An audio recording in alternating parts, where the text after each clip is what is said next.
కోత విస్తారమే కానీ పనివారు కొద్దిగా ఉన్నారు గనుక కోతకు పనివారిని పంపుమని కోత యజమానుని వేడుకొనుడని తన శిష్యులతో చెప్పెను. మత్తయి సువార్త 9:37-38 వచనాలు. ఈ మాటలు యేసు ప్రభువు వారి మాటలు. ప్రభువు ప్రకటిస్తూ ఉన్న పని ఖాళీలు ఎలాంటివనగా ప్రభువుతో కలిసి పని చేయువారు కావలెను. అంటే ఆయన పనిలోకి చేరితే ప్రభువు తోడుగా ఉంటాడు. ప్రభువుతో కలిసి మనము దేవుని పని చేయవలసి ఉంటుంది.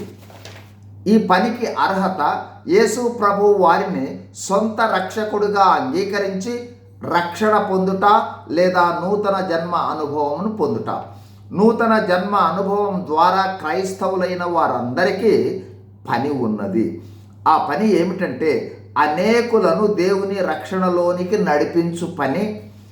అందుకు సామర్థ్యాలను క్రైస్తవులందరికీ దేవుడు ఇచ్చి ఉంటాడు. ఆ సామర్థ్యాలను వారు కలిగి ఉంటారు కూడా. పౌలు భక్తుడు అంటూ ఉన్నాడు, మేము దేవుని జత పనివారము.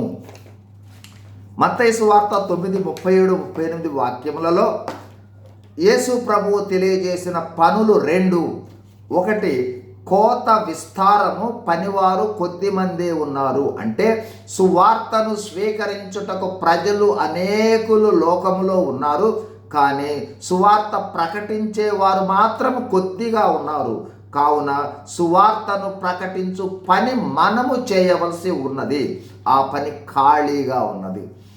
రెండు, అంత మాత్రమే కాదు, సువార్త ప్రకటనతో పాటు అనేక పనివారిని అంటే సువార్థికులను లేవనెత్తమని దేవునిని ప్రార్థించే పని కూడా ఖాళీగా ఉంది.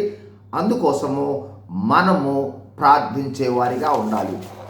సువార్త ప్రకటన, సువార్థికులను లేవనెత్తమని ప్రార్థించుట మన బాధ్యత, మన పని. అయితే మనము చేసే దేవుని పనికి ప్రతిఫలము పరలోకములో నిరంతరము పొందుతాము, ఈ లోకములో అనేక రీతులుగా పొందుతాము. ఈ వాక్యములను గమనించండి. దేవుని కొరకు మనము చేసిన పని మరచుటకు దేవుడు అన్యాయస్తుడు కాడు. హెబ్రీ 6:10, 1 కొరింథీ 15:58. కాగా నా ప్రియ సహోదరులారా, మీ ప్రయాసము ప్రభువునందు వ్యర్థము కాదని ఎరిగి స్థిరులను కదలని వారును ప్రభువు కార్యాభివృద్ధి యందు ఎప్పటికీ ఆసక్తులయుండుడి.